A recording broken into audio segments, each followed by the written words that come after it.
행복과 기쁨이 가득한 배짱이의 서재, 책 읽는 배짱이입니다. 오늘 추천드릴 도서는 부자 아빠 가난한 아빠로 세계적 베스트셀러 작가가 된 로버트 기요사키의 부자 아빠의 자녀 교육법입니다.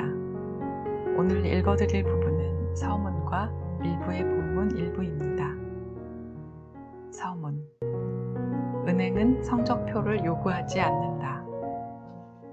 오늘날의 교육은 역사상 그 어느 때보다도 중요하다.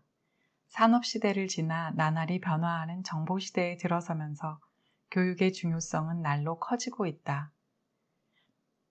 우리는 오늘날 다음과 같은 질문에 맞닥뜨리고 있다.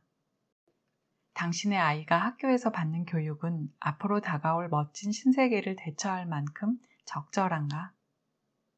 산업시대에는 학교 교육을 마치고 졸업을 하면 곧바로 사회생활을 시작할 수 있었고 더 이상의 교육을 받지 않아도 성공할 수 있었다. 왜냐하면 사회가 지금처럼 빨리 변화하지 않았기 때문이다. 그 시대에는 학교에서 배우는 교육만으로도 평생을 살아갈 수 있었다. 하지만 오늘날에는 은퇴를 앞둔 수백만 베이비붐 세대 중 많은 수가 새로운 세상에 걸맞은 충분한 교육을 받지 못했다고 느낀다. 역사상 처음으로 고등교육을 받은 많은 사람들이 그렇지 못한 이들과 똑같은 경제적 어려움에 직면하고 있다. 현대의 일자리가 필요로 하는 자격 요건을 갖추려면 더 많은 교육과 훈련이 필요하다. 교육의 효과는 언제 나타나는가? 당신이 받은 교육의 성공 여부를 언제 알 수 있을까? 25살에 학교를 졸업하고 최종 성적표를 받을 때, 아니면 65살에 일에서 완전히 은퇴할 때.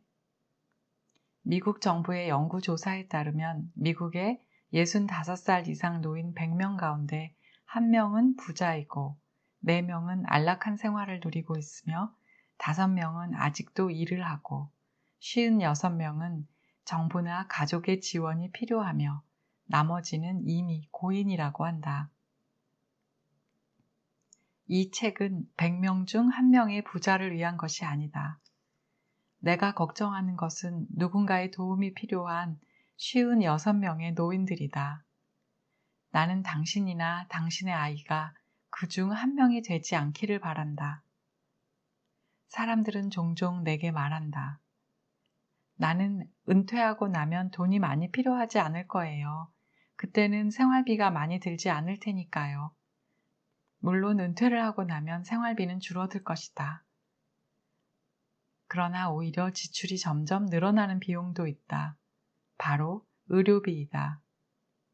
의료비는 문자 그대로 수백만 노인 인구의 생사를 결정하는 요인이다. 단도직입적으로 말해 돈이 있으면 살고 돈이 없으면 죽는 것이다. 따라서 내가 묻고 싶은 것은 이것이다. 노인들이 받아온 교육은 그들이 노년의 경제적 위기에 대비할 수 있을 만큼 충분한 준비가 될 수 있게 했는가? 두 번째 질문은 지금 노인들이 처한 곤경과 당신 자녀의 교육은 어떤 상관이 있을까? 이 두 개의 질문에는 각각의 대답이 존재한다. 첫 번째 질문에 대한 답은 노인들이 스스로 돈을 낼 수 없다면 결국 당신의 자녀가 수백만에 달하는 노령 인구의 의료비를 대야 한다는 것이다. 두 번째 질문에 대한 답은 또 다른 질문으로 이어진다. 당신의 아이들이 현재 받는 교육만으로 은퇴 후 정부의 재정 및 의료 지원 없이도 살 수 있을 만큼 충분히 준비할 수 있을까? 규칙이 변했다. 산업시대의 규칙은 학교에 가서 좋은 성적을 받고 복지 혜택이 많은 안전하고 안정적인 일자리를 얻어 거기에 평생 종사하는 것이었다. 그렇게 20년쯤 일하다 은퇴하면 기업과 정부가 남은 생을 돌봐주었다. 하지만 정보시대에는 규칙이 변했다. 이제는 학교에 가고 좋은 점수를 얻고 일자리를 구하고 그런 다음 그 일에 맞게 자신을 끊임없이 재교육해야 한다. 새 회사를 찾고 새 일자리를 구하고 계속해서 자신을 교육한다. 그런 다음 충분한 돈을 모아 65살이 넘은 뒤에도 안락하게 살 수 있기를 바라고 기도해야 한다. 왜냐하면 당신은 65이 지나고 그 뒤로도 오래오래 살 것이기 때문이다. 산업시대를 규정하던 이론은 아인슈타인의 E는 mc 제곱이었다. 반면에 정보시대를 의미하는 이론은 무어의 법칙이며 이것은 18개월마다 정보량이 2배로 증가한다는 오늘날의 개념으로 발전했다. 다시 말해 변화를 쫓기 위해서는 18개월마다 거의 모든 것을 새로 배워야 한다는 의미이다. 산업시대에는 변화가 느렸다. 그래서 학교에서 배운 것들을 아주 오래 써먹을 수 있었다. 하지만 정보시대에는 우리가 아는 것이 금방 낡은 것이 된다. 무엇을 배우는가도 중요하지만 그보다 더 중요한 것은 얼마나 빨리 배우고 변하고 새 정보에 적응하는가이다. 내 부모님은 대공황을 경험하셨고 그래서 안정적인 일자리가 가장 중요하다고 생각하셨다. 그래서 그분들은 내게 늘 약간의 걱정과 우려가 섞인 목소리로 학교를 졸업한 다음 안전하고 안정적인 일자리를 얻어야 한다 라고 말씀하시곤 했다. 하지만 오늘날 우리의 과제는 시대에 뒤처지지 않는 것이다. 산업시대와 정보시대의 중요한 차이점 몇 가지를 소개한다. 산업시대에는 고용주가 당신의 은퇴 계획을 책임졌다. 정보시대에는 피고용인인 당신이 은퇴 이후를 책임져야 한다. 65세 이후에 돈이 떨어지면 그것은 당신의 문제이지 회사의 문제가 아니다. 산업시대에는 나이가 들수록 가치가 높아졌다. 정보시대에는 나이가 들수록 가치가 낮아진다. 산업시대에는 사람들이 평생 직장에서 일했다. 정보시대에는 점점 더 많은 사람들이 직장을 자유롭게 옮겨 다닌다. 산업시대에는 똑똑한 아이들이 의사나 변호사가 되었다. 그리고 많은 돈을 벌었다. 정보시대에는 운동선수나 영화배우, 가수들이 돈을 많이 번다. 의사나 다른 전문직 종사자들은 산업시대에 비해 적은 돈을 번다. 산업시대에는 당신이나 당신의 가족이 경제적 곤경에 빠지면 정부의 도움을 받았다. 정보시대에는 점점 더 많은 정치가들이 사회보장제도 같은 정부 주도의 사회안전망 프로그램을 구축하겠다고 약속하고 있다. 당신과 나같이 똑똑한 사람들은 정치가들이 무언가를 만들겠다고 약속할 때면 이미 그것이 망가졌을 가능성이 높다는 것을 알 것이다. 변화가 일어날 때에는 대개 저항도 함께 발생한다. 지난 몇 년 사이에 사람들은 변화의 시기에 나타나는 기회를 포착했다. 1번. 빌 게이츠가 세계 최고의 갑부가 된 것은 IBM의 나이 지긋한 간부들이 시장과 규칙의 변화를 보지 못했기 때문이다. 그들이 그런 변화를 보지 못했기 때문에 IBM에 투자한 사람들은 그야말로 수십억 달러를 잃었다. 2. 현재 우리 주변에는 20대 청년들이 운영하는 정보시대의 기업들이 40대 중장년 경영진이 이끄는 산업시대 기업들을 사들이고 있다. 3. 오늘날 우리 주변에는 청년 억만장자들이 많다. 그들이 부자가 된 것은 나이 든 경영자들이 보지 못한 기회를 포착했기 때문이다. 4. 오늘날 자수성가한 억만장자 젊은이들 중에는 직장에 다닌 적이 없는 사람이 많다. 한편 요즘에는 새로 경력을 시작하고 일자리를 구하기 위해 재교육을 받는 중장년 세대가 많다. 5.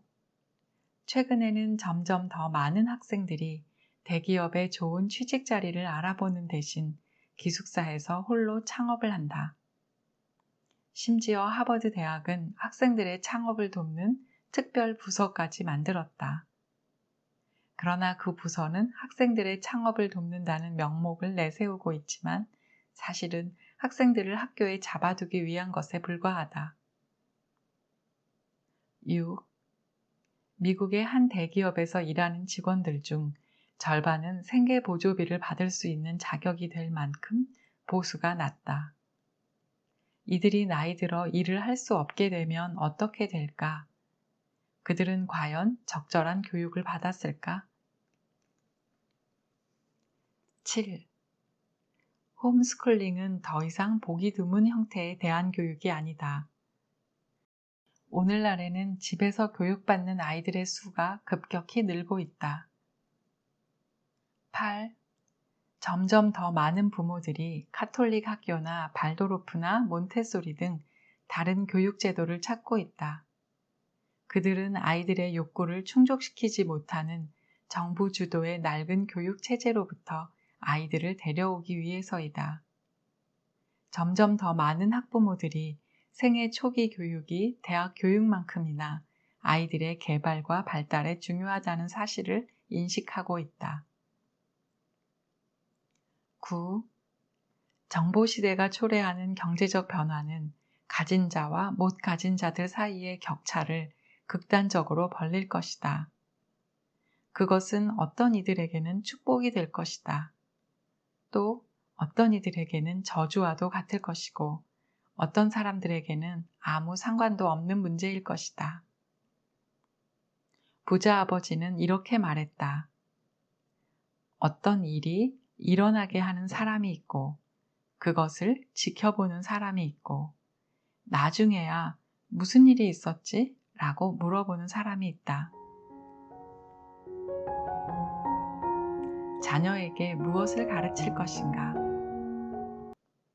오늘날 교육이 그 어느 때보다도 중요한 것은 지금의 변화 속도가 그 어느 때보다도 빠르기 때문이다. 역사상 처음으로 학교 성적이 좋은 사람들과 그렇지 못한 사람들이 똑같은 경제적 문제에 봉착하게 될 것이다. 우리는 은행이 우리의 성적표가 아니라 재무제표를 요구한다는 데 관심을 기울여야 한다. 당신이 거래하는 은행이 당신에게 뭔가를 말해 주려는 것이다. 책은 당신의 아이들이 현실 세계에서 개인적, 경제적 성공을 거두기 위해서는 무엇을 배워야 할지 일러줄 것이다. 오늘날 당신의 아이들이 받는 교육은 그 아이들이 직면할 미래에 대해 적절히 대비시키고 있는가? 기존의 학교 체제는 당신 아이의 특별한 욕구를 충족시키는가? 아이들이 학교를 싫어하거나 학교 생활을 잘 하지 못할 때 부모들은 무엇을 해야 하는가? 성적이 좋으면 평생 직업적 성공과 경제적 성공을 보장받을 수 있는가? 당신의 자녀는 전통적인 학교에 가야만 필요한 교육을 받을 수 있을까? 이 책이 필요한 사람은 누구일까? 이 책은 세상이 변했음을 알고 우리의 현 교육 체제가 아이들의 특별한 욕구를 제대로 충족시키지 못한다는 것을 아는 부모들을 위한 것이다. 이 책은 아이들의 교육을 학교에만 맡기기보다는 기꺼이 스스로 적극적인 역할을 맡으려는 부모들을 위한 것이다. 이 책은 아이들을 현실 세계, 즉 학교를 졸업한 후의 세상에 대비하게 하려는 부모들을 돕기 위한 책이기도 하다. 이것은 특히 다음과 같은 부모들을 위한 책이다. 큰 돈을 들이지 않고도 아이들이 경제적으로 앞선 삶을 살 수 있게 하고 싶은 부모. 아이들의 천부적 재능과 학습 방식을 보호하고 학교를 졸업한 후에도 평생 학습을 계속하게 하려는 부모. 학교를 좋아하지 않거나 학교 생활에 어려움을 겪는 아이들을 가진 부모.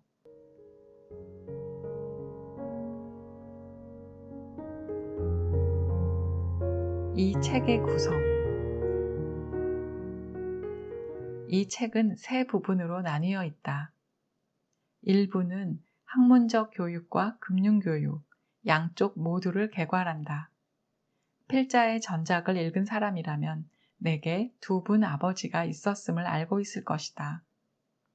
한 분은 내가 부자 아버지라고 부르는 분으로 내 친구 마이크의 아버지이다. 그리고 내가 가난한 아버지 혹은 똑똑한 아버지라고 부르는 분은 내 친아버지이다. 내가 누린 혜택은 두 분 모두 각자의 분야에서 뛰어난 분이었다는 것이다. 가난한 아버지는 학문적 천재이자 뛰어난 교육자였다. 9살이 지나자 나는 학교에서 심각한 문제들을 겪게 되었다. 내가 배우는 내용과 학교에서 가르치는 방식이 마음에 들지 않았던 것이다.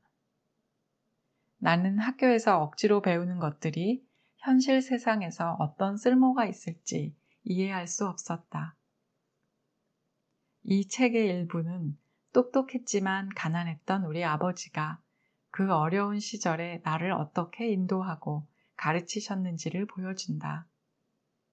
그분이 아니었다면 나는 학교를 일찌감치 그만두거나 낙제하여 대학을 졸업할 수 없었을 것이다. 이 책의 일부는 또한 다른 아버지인 부자 아버지가 가르쳐준 교육 과정에 관해 다루고 있다. 부자 아버지는 금융 천재였고 나아가 대단히 훌륭한 교사이기도 했다. 일부에서 나는 부자 아버지가 어떻게 내가 9살 때부터 부자처럼 생각하도록 준비시켰는지 보여줄 것이다.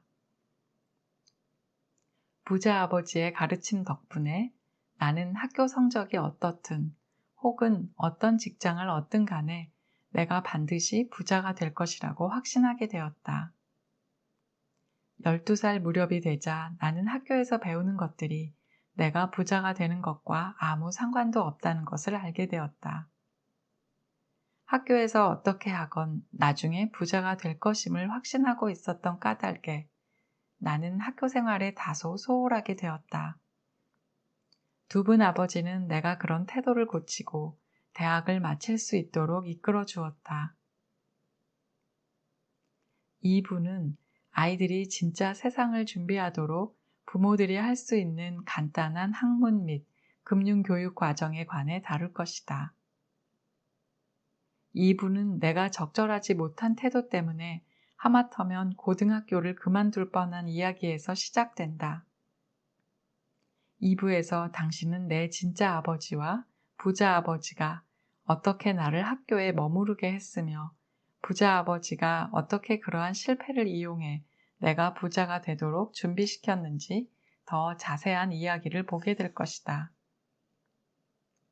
2부에서 부자 아버지는 어째서 자신이 거래하는 은행이 한 번도 성적표를 요구하지 않았는지에 대해 설명한다. 부자 아버지는 이렇게 말했다. 내 담당 은행가는 나의 학교 성적에 대해 물은 적이 없다. 은행에서 원하는 건 내 재무제표 뿐이었지. 그런데 문제는 대부분의 사람들이 재무제표가 뭔지도 모른 채 학교를 졸업한다는 거야. 부자 아버지는 또 이렇게 말했다. 경제적으로 안정된 삶을 살고 싶은 사람은 누구든 재무제표를 이해할 수 있어야 한다. 일자리 안정성이 나날이 감소하고 있는 오늘날, 당신의 자녀들도 그런 능력을 갖춰야만 경제적으로 안정적인 삶을 영위할 수 있을 것이다. 현재의 교육 체제를 훑어보면 그것이 주로 교육의 두 분야에만 집중하고 있음을 알 수 있다. 1. 학문교육, 읽고 쓰고 계산하는 능력. 2. 직업교육, 의사, 변호사, 배관공, 기계공 등 학교를 졸업한 후에 돈을 벌 수 있는 직업을 얻는 데 필요한 교육. 미국을 비롯한 많은 국가에서 이제껏 이 두 가지 기본적인 교육을 국민들에게 훌륭하게 가르쳐 왔다. 문제는 이제 규칙이 변했다는 것이다. 정보시대에 필요한 것은 새로운 교육이지 기존의 교육을 더 많이 받는 것이 아니다. 모든 학생들에게는 부자 아버지가 내게 가르쳤던 새로운 교육이 필요하다. 바로 3. 금융교육. 직업인으로서 번 돈을 평생 재산과 경제적 안정으로 바꾸는 데 필요한 교육. 당신의 아이가 가족들을 부양하고 열심히 일한 후 노년에 경제적으로 실패하거나 곤경을 겪지 않도록 돕는 경제교육. 은행이 당신에게 성적표를 요구하지 않는 이유는 당신이 학교를 졸업한 후에 얼마나 똑똑하게 살아왔는지 알고 싶기 때문이다. 그들이 알고 싶은 것은 당신의 금융지능이지 학문지능이 아니다. 재무제표는 당신의 금융지능을 성적표보다 훨씬 더 잘 보여준다. 이 책의 2부는 아이들이 진짜 세상에서 경제적으로 앞서갈 수 있도록 부모가 할 수 있는 간단하고 구체적인 예시를 제시하고 있다. 3부는 부모가 아이들의 천부적 재능과 학습 능력을 더 잘 찾아낼 수 있게 돕는 최신 교육 기술을 일부 다룬다. 또한 3부에는 아이들이 학문적으로 앞서 나갈 수 있게 돕는 내용도 포함되어 있다. 옛날에 어린 아인슈타인을 가르쳤던 어떤 교사는 콧방귀를 뀌며 이렇게 말했다. 저 애는 아무것도 되지 못할 거야. 많은 교사들이 암기력이 부족하다는 이유로 그가 머리가 나쁘다고 생각했다. 1년 뒤에 한 저명한 발명가가 사실에 대한 지식이야말로 가장 중요한 것이라고 말했을 때 아인슈타인은 동의하지 않았다. 그는 이렇게 말했다. 사실을 배우기 위해 대학에 갈 필요는 없습니다. 그런 것은 책에서도 배울 수 있으니까요. 대학의 인문교육은 생각하는 방법을 가르치는데 그 가치가 있지요. 그는 또 이렇게 말했다. 지식보다 상상력이 더 중요합니다. 기자회견에서 한 기자가 아인슈타인에게 이렇게 물었다. 소리의 속도는 얼마입니까? 아인슈타인은 대답했다. 모르겠군요. 책에서 금방 찾을 수 있는 정보를 머릿속에 넣고 다니지는 않으니까요. 내가 만난 거의 모든 부모는 자기 아이가 똑똑하거나 천재라고 믿는다. 그런데 아이가 학교에 입학하고 나면 그 아이의 천재성은 뒷전으로 밀려나거나 교육체제가 강조하는 하나뿐인 재능과 학습 방법에 밀려 부수적인 것으로 경시된다. 내 진짜 아버지를 비롯해 많은 교육자들이 학교 체제가 아이들의 다양한 천부적 재능을 제대로 뒷받침하지 못한다고 생각한다. 불행히도 우리의 현 교육체제는 수많은 논란과 낡은 틀에 빠져 있다. 교육을 둘러싼 정치와 관료주의 때문에 아이들의 재능을 개발하는 참신하고 혁신적인 교육 방식들이 제도의 일부로 편입되지 못하는 것이다. 교육을 많이 받은 우리 아버지는 하와이 교육계의 수장이었다. 그분은 교육 체제를 바꾸려고 최선을 다했지만 도리어 그 체제에 의해 무너지고 말았다. 후에 아버지는 내게 이렇게 말했다. 교육계에는 3가지 부류의 교사와 행정가가 있다. 첫 번째 부류는 교육 제도를 바꾸려고 노력한다. 두 번째 부류는 어떤 종류의 변화에도 저항한다. 그리고 세 번째 부류는 제도가 바뀌든 말든 상관하지 않는다. 그들이 원하는 것은 안정적인 일자리와 봉급뿐이지. 그래서 우리의 교육 제도가 변하지 못하는 거란다. 결론. 가난하지만 똑똑했던 내 진짜 아버지는 자주 이렇게 말했다. 아이에게 가장 중요한 교사는 부모란다. 많은 부모들이 아이들에게 이렇게 이야기하지. 학교에 가서 열심히 공부하렴. 교육은 정말 중요하단다. 문제는 그렇게 말하는 많은 부모들이 스스로는 공부를 하거나 교육을 받지 않는다는 것이다. 아버지는 또 이렇게 말했다. 부모는 아이들에게 가장 중요한 교사란다. 학생들은 듣는 것보다 보면서 더 많이 배우지. 아이들은 말과 행동이 어떻게 다른지 관찰한다. 아이들은 부모들의 말과 행동이 어떻게 다른지 찾아내는 것을 좋아한다. 부자 아버지는 종종 이렇게도 말했다. 말보다 행동이 더 중요하다. 좋은 부모가 되고 싶다면 자신이 말한 대로 행동해야 한다. 당신에게 자녀가 있다면 아이의 교육에 관심을 가지고 있다는 점에 대해 더 나아가 아이의 교육에 관한 책에 관심을 가져준 데 대해 감사드린다.